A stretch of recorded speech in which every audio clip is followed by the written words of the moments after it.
기도합니다. 아멘. 오늘 함께 나눌 하나님의 말씀은 창세기 15장 1절로 11절까지의 말씀입니다. 창세기 1장 15장 1절부터 11절까지의 말씀입니다. 오늘은 15장 전체를 볼 것인데 우리가 봉독은 11절까지 하도록 하겠습니다. 저와 여러분이 한 절씩 교독하겠습니다. 이후에 여호와의 말씀이 환상 중에 아브람에게 임하여 이르시되 아브람아 두려워하지 말라. 나는 내 방패요 너의 지극히 큰 상급이니라. 무엇을 내게 주시려 하나이까? 나는 자식이 없사오니 나의 상속자는 이 다메섹 사람 엘리에셀이니이다. 아브라함이 또 이르되 주께서 내게 씨를 주지 아니하셨으니 내 집에서 길린 자가 내 상속자가 될 것이니이다. 여호와의 말씀이 그에게 임하여 이르시되 그 사람이 내 상속자가 아니라 내 몸에서 날 자가 내 상속자가 되리라 하시고 그를 이끌고 밖으로 나가 이르시되 하늘을 우러러 무뼈를 셀 수 있나 보라. 또 그에게 이르시되 내 자손이 이와 같으리라. 아브라함이 여호와를 믿으니 여호와께서 이를 그의 의로 여기시고 또 그에게 이르시되 나는 이 땅을 내게 주어 소유를 삼게 하려고 너를 갈대아인의 우르에서 이끌어낸 여호와이니라. 그가 이르되 주 여호와여 내가 이 땅을 소유로 받을 것을 무엇으로 알리이까? 여호와께서 그에게 이르시되 나를 위하여 3년 된 암소와 3년 된 암염소와 3년 된 순양과 산 비둘기와 집 비둘기 새끼를 가져올지니라. 아브라함이 그 모든 것을 가져다가 그 중간을 쪼개고 그 쪼갠 것을 마주대하여 놓고 그 새는 쪼개지 아니하였으며 솔개가 그 사체 위에 내릴 때에는 아브람이 쫓았더라. 아멘. 염려가 밀려올 때라는 제목으로 말씀을 나누겠습니다. 우리에게는 누구나 염려해 보았던 기억이 한 번 이상씩은 다 있으실 것입니다. 아니, 우리는 셀 수 없이 많은 염려들을 하면서 이 세상을 살아갑니다. 우리가 염려하는 이유가 무엇입니까? 어떠한 문제로 인해서 우리가 불안하고 그 문제를 해결할 방법이 보이지 않기 때문에 염려합니다. 그런데 여러분, 염려에서 문제가 해결된 적이 있으십니까? 아마 없으실 것입니다. 염려는 마치 흔들의자와 같습니다. 흔들면 흔들수록 그 흔들림은 커져만 갑니다. 그런데 그렇게 움직여봐야 흔들의자는 제자리인 것처럼 염려도 하면 할수록 커지기만 하고 절대 우리의 문제를 해결해 주지는 못합니다. 염려한다고 해서 문제가 다 해결된다고 한다면 우리는 매일 앉아서 염려만 해야겠지요. 그러나 그렇지 않습니다. 미국의 심리학자들이 대체 어떤 염려를 사람들이 하고 사는가에 대해서 연구해 보았다고 합니다. 조사해 보니 사람들의 염려거리들 중에 40%가 실제로 일어나지 않는 것들이었습니다. 쉽게 이야기하면 이것이 무슨 이야기겠습니까? 쓸데없는 염려를 많이 한다. 그리고 염려거리들 중에 30%는 이미 지나가서 되돌릴 수 없는 것들에 대한 염려였다고 합니다. 10%의 염려는 자신이 현재 건강함에도 불구하고 혹시나 병에 걸리진 않을까 하는 염려였고, 전체 염려의 8% 정도만이 진짜 염려할 만한 거리가 되었다고 합니다. 그러나 그 8%의 염려 중에서도 정말로 머리를 싸매고 우리가 해야 하는 염려는 별로 없었더라라는 것이 학자들의 연구 결과였습니다. 우리는 오늘 본문에서 염려하고 있는 한 인물을 마주하게 됩니다. 바로 아브라함입니다.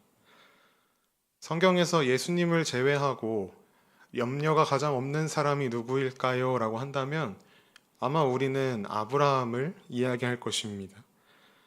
왜냐하면 아브라함은 믿음의 조상이기 때문입니다.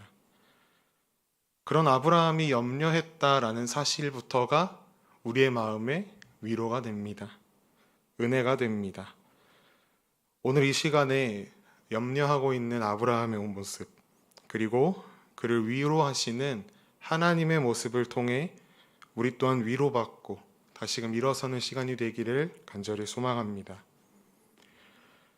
오늘 본문은 이야기를 시작하면서 이후에 라는 말로 시작합니다. 그렇기에 본문 앞에 어떤 일이 있었는지를 우리는 살펴보아야 합니다. 본문 바로 앞에는 아브라함이 멜기세덱에게 자신이 얻은 것의 10분의 1을 주며 하나님께 감사하는 장면이 나오고 있습니다. 그 감사의 이유가 무엇이었나 살펴보니 자신의 조카 롯을 성공적으로 구출해 온 것에 대한 감사였습니다. 전쟁도 성공적으로 이겼고 이 모든 일은 하나님께서 하셨다라고 고백하며 감사했는데 아브라함의 마음속에는 염려가 찾아왔습니다. 하나님의 말씀을 따라 자신의 고향, 친척, 아버지의 집을 떠나고 조카 롯에게는 아무런 조건 없이 비옥한 땅을 양보했으며 상대가 되지도 않을 전쟁에서 놀라운 승리를 거두었던 이 아브라함에게 대체 무슨 염려가 있었을까요? 그 염려는 바로 자신이 복수를 당하지 않을까 하는 염려였습니다. 아브라함은 밤에 기습해서 자기의 조카 롯을 구출해 왔습니다. 자신의 기습 공격 뒤에 적의 본대가 자기를 쳐들어오지 않을까 아브라함은 두려워했습니다. 그들이 밀고 들어오는 날에는 자신이 멸망당할 것이 뻔했기 때문입니다. 이런 상황 속에서 하나님께서 아브라함에게 나타나십니다. 그리고 말씀하십니다. 오늘 본문 1절 말씀에 아브라함아 두려워하지 말라. 나는 내 방패요 너의 지극히 큰 상급이니라. 하나님의 위로하심 그리고 그 타이밍은 정말로 예술입니다. 아브라함보다 더 그를 잘 아셨던 하나님께서는 염려하는 아브라함에게 다가가셨고 적의 침략을 두려워하며 떨고 있는 그에게 내가 너의 칼이 되어줄게가 아니라 내가 너의 방패가 되어줄게 라고 말씀하십니다. 하나님께서는 다시금 아브라함이 하나님을 의지할 수 있도록 그를 격려하셨습니다. 우리는 염려가 생길 때에 대부분 그 염려가 해결되기를 원합니다. 상황이 바뀌기를 원합니다. 환경이 바뀌면 마치 염려가 사라질 것 같습니다. 그러나 하나님께서는 우리의 바램과는 다르게 하나님을 의지하는 법을 가르치십니다. 처한 환경 속에서 들어야 하는 하나님의 말씀이 무엇인지 우리에게 알려주십니다. 하나님은 그렇게 아브라함에게 말씀하셨습니다. 내가 너의 방패야. 내가 너의 기업이야. 그런데 아브라함의 반응이 시큰둥합니다. 2절에 이렇게 아브라함이 질문합니다. 주 여호와여 무엇을 내게 주시려 하나이까? 나는 자식이 없사오니 나의 상속자는 이 다메섹 사람 엘리에셀이니이다. 아브라함이 보니까 하나님이 나의 상급이 되신다라고 말씀하시는데 분명히 예전에 나에게 큰 민족을 이루고 내가 너의 이름을 창대하게 하고 내가 복의 근원이 되게 하실 것이다 라고 약속하셨는데 큰 민족을 이루려면 아들부터 있어야 하는데 아들이 없는 자신의 처지를 하나님 앞에 토로합니다. 게다가 지금 어떠한 상황 속에 처해 있습니까? 적군이 쳐들어오기라도 하면 자식은커녕 내 목숨마저도 지키기 어려운 상황이라는 것을 아브라함이 이야기합니다. 대체 하나님은 어떻게 당신의 언약을 이루어 가실지 아브라함은 답답합니다. 그도 그럴 것이 아브라함에게 말씀하신 후에 아무런 표징도 나타나지 않았습니다. 어디에도 정착하지 못하고 객으로 떠돌아다니는 상황 속에서 아브라함은 하나님의 약속이 점점 멀게만 느껴졌을 것입니다. 그래서 자기 자신이 스스로 길을 계획합니다. 그 계획이 무엇이었습니까? 자신의 종인 엘리에셀을 자신의 상속자로 삼겠다라는 것이었습니다. 이 아브라함의 모습이 참 우리의 모습과 닮지 않았습니까?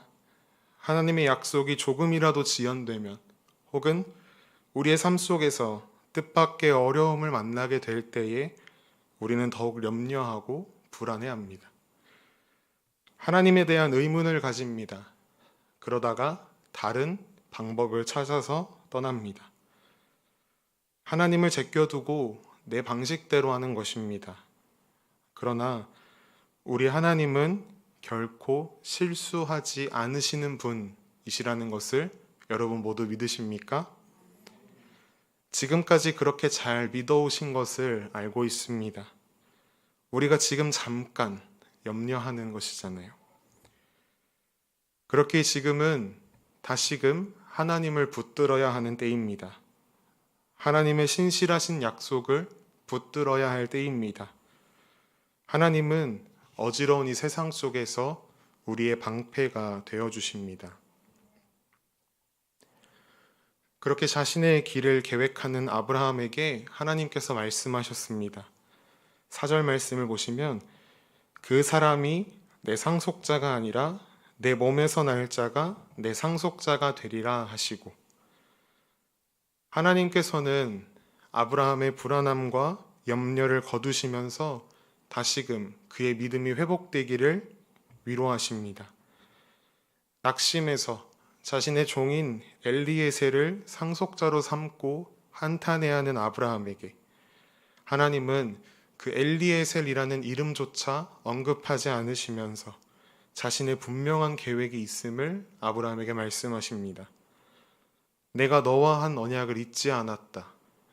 하나님의 이 말씀은 아브라함에게 굉장히 큰 위로가 되었을 것입니다. 그 뒤에 하나님께서는 곧바로 아브라함을 이끌고 밖으로 나가십니다. 그리고는 밤하늘에 떠있는 수많은 별들을 보라고 말씀하시면서 아브라함의 자손이 이 하늘의 별과 같이 될 것이다 라고 말씀하십니다. 자상하고 낭만 있으신 하나님께서 밤하늘의 별을 통해 아브라함에게 다시금 말씀하셨습니다. 그 하나님의 말씀에 아브라함이 반응했습니다.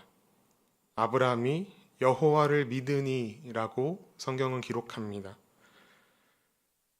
아브라함이 처한 상황이 변화였습니까? 아닙니다. 그러나 아브라함은 신실하신 하나님을 믿고 그분의 약속을 다시금 되새겼습니다. 그리고 하나님께서는 그런 아브라함을 의롭다라고 말씀하십니다. 때때로 우리가 다 이해할 수 없을 때에, 그 약속이 멀게만 느껴질 때에 하나님께서는 아브라함에게 먼저 찾아가셔서 말씀하셨던 것처럼 우리의 두려움과 우리의 염려를 아시고 먼저 찾아오셔서 위로하시고 믿음을 다시금 회복시켜 주십니다. 우리가 하나님을 믿고 신뢰할 때에 하나님은 우리를 의롭다 칭해 줄 것이며, 우리 속에 있던 염려는 우리가 믿음의 눈으로 하나님을 바라볼 때에 눈 녹듯이 사라질 것입니다. 그러한 믿음이 회복되는 우리의 삶이 되기를 간절히 소망합니다. 오늘 본문 1절에 나는 너의 방패요 너의 상급이라 라고 말씀하셨던 하나님께서는 이어서 다시금 자신이 어떠한 분이신지를 7절 이하로 아브라함에게 말씀하십니다. 하나님과의 언약이 시작되었던 그 자신의 고향을 떠나는 일, 그 일을 하게 하신 분이 하나님이심을 말씀하십니다. 아브라함은 이에 하나님께 앞으로 행하실 일에 대한 구체적인 일이 무엇인지를 여쭙습니다. 그러자 하나님께서는 아브라함에게 재물을 준비하라라고 말씀하셨습니다. 아브라함은 재물을 준비해서 그 중간을 쪼개서 가르고 기다립니다. 그 뒤에 아브라함에게 깊은 잠이 임했습니다.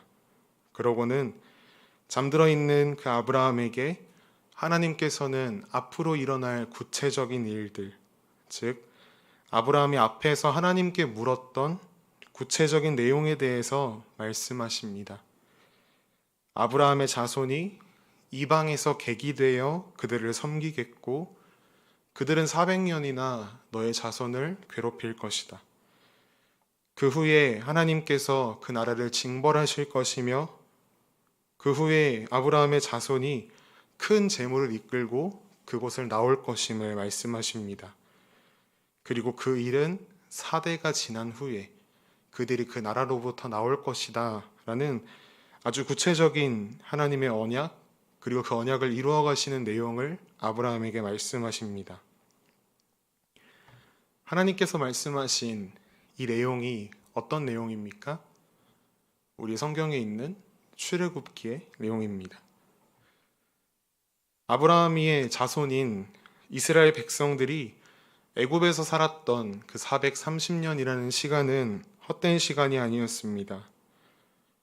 그들 또한 자신들이 애굽에서 고통받을 때에는 아브라함이 느꼈던 것처럼 하나님이 멀게만 느껴졌을 것입니다. 그러나 그 모든 것이 하나님의 철저한 계획 속에 이루어진 일들이었습니다. 그 부강한 나라인 애굽으로 이스라엘 백성들이 들어갔던 것도 다 이유가 있었습니다.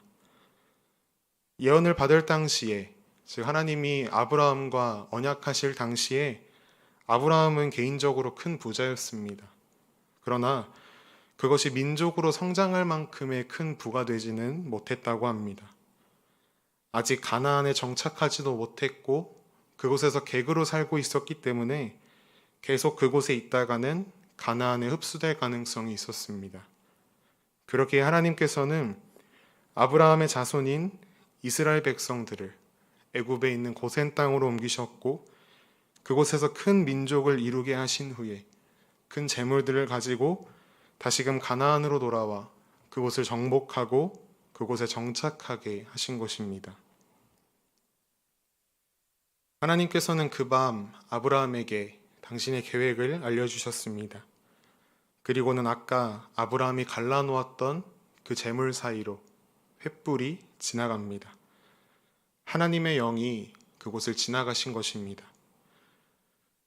고대 근동시대에는 언약을 맺을 때에 동물을 둘로 나누고 그 가운데를 지나가는 것을 예식으로 행했다고 합니다. 그것은 언약을 맺는 사람들 중에 한 사람이라도 그것을 깨뜨린다면 이 동물처럼 죽음을 당한다라는 상징이었다고 합니다. 그런 고대 문화에 익숙했던 아브라함을 위해 하나님께서는 그의 눈높이에 맞추어 언약을 진행하셨습니다. 마치 부모와 자녀가 약속을 할 때에 계약서를 쓰거나 도장을 찍는 것이 아니라 새끼손가락을 걸고 약속하듯이 하나님께서는 아브라함의 눈높이에 맞추어서 약속하셨습니다. 부모가 자식과 새끼손가락을 걸고 약속했다고 해서 그 약속이 가벼운 것이 아니듯이 하나님께서 아브라함과 하신 그 약속은, 그 언약은 비록 아브라함의 눈높이에서 진행된 언약이었지만 그 약속은 아브라함으로부터 그 아들 이삭뿐만 아니라 예수 그리스도에까지 이어지는 실로 위대한 언약이었습니다. 하나님께서는 그 언약의 말씀을 아주 신실하게 이루어 가셨습니다. 신실하신 하나님, 말씀하신 것을 반드시 이루시는 하나님께서 언약까지 하셨다는 것은 100%, 1000% 이루어지는 언약입니다. 이후에 모든 것이 말씀하신 그대로 이루어졌습니다. 그리고 그 하나님께서 지금 이 순간 우리의 삶 속에, 우리가 살고 있는 이 시대 속에서도 함께 하십니다. 우리를 당신의 뜻대로 인도하십니다. 그렇게 우리는 우리 앞에 염려할 만한 문제가 생겼을 때 염려하지 않을 수 있습니다. 우리에게 염려가 찾아왔던 이유가 무엇입니까? 이 일로 인해서 나의 삶, 나의 계획이 지연되거나 나의 삶이 이전보다 안 좋아질 것 같아서 우리가 염려했던 건 아니겠습니까? 그러나 이제 염려할 것이 없습니다.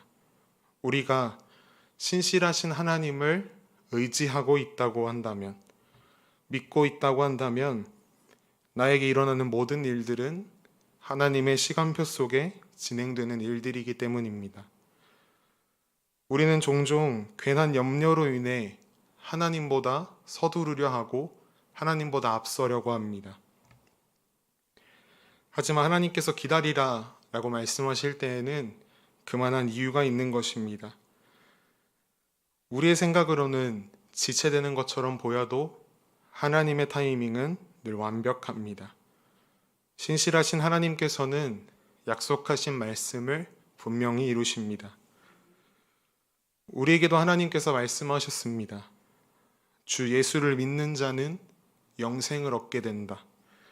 범사에 하나님을 인정하면 우리의 길을 지도해 주신다. 먼저 하나님의 나라와 그 의를 구하는 자에게 이 모든 것을 더하시겠다 약속하셨습니다. 세상 끝날까지 우리와 함께 하시겠다 말씀하셨습니다. 이 세상의 끝에 우리를 하나님 나라에 들어가게 하시겠다고 말씀하셨습니다. 물론 아직 그것이 무엇인지 우리가 정확하게 알 수 없기 때문에 어떨 때에는 그 약속이 지연되는 것처럼, 어떨 때는 더딘 것처럼 우리에게 보여집니다. 약속이 이루어지기까지 우리가 어려운 일을 당할 수 있고 환난에 처할 수 있습니다. 염려할 수 있습니다. 걱정될 수 있습니다. 두렵고 불안할 수 있습니다. 그러나 그것들이 하나님께서 우리에게 주신 그 소망을 가릴 수는 없습니다. 염려 속에서 헤어나오지 못하고 계십니까? 하나님의 약속이 아득하게만 느껴지십니까? 그럴수록 더욱 예수 그리스도를 바라보아야 합니다. 십자가를 기억해야 합니다. 아브라함에게 언약하신 하나님께서 그 아들 예수 그리스도의 피로 말미암아 우리와 새 언약을 맺으셨습니다. 그 사랑의 언약은 세상 그 무엇도 끊을 수 없는 언약입니다. 염려가 밀려오십니까? 우리에게 약속하신 하나님을 기억하십시오. 하나님의 약속을 믿고 믿음으로 나아가십시오. 그 약속은 예수 그리스도께서 십자가로 영원히 보증하시는 언약입니다. 절대로 깨어지지 않고 변함이 없는 위대한 약속입니다. 이제 우리의 삶이 눈앞에 펼쳐진 상황 속에서 염려하는 것이 아니라 하나님의 약속을 붙들고 예수 그리스도의 그 십자가를 더욱 단단히 붙들고 이 세상 가운데 나아가는 믿음의 발걸음의 삶이 되기를 간절히 소망합니다.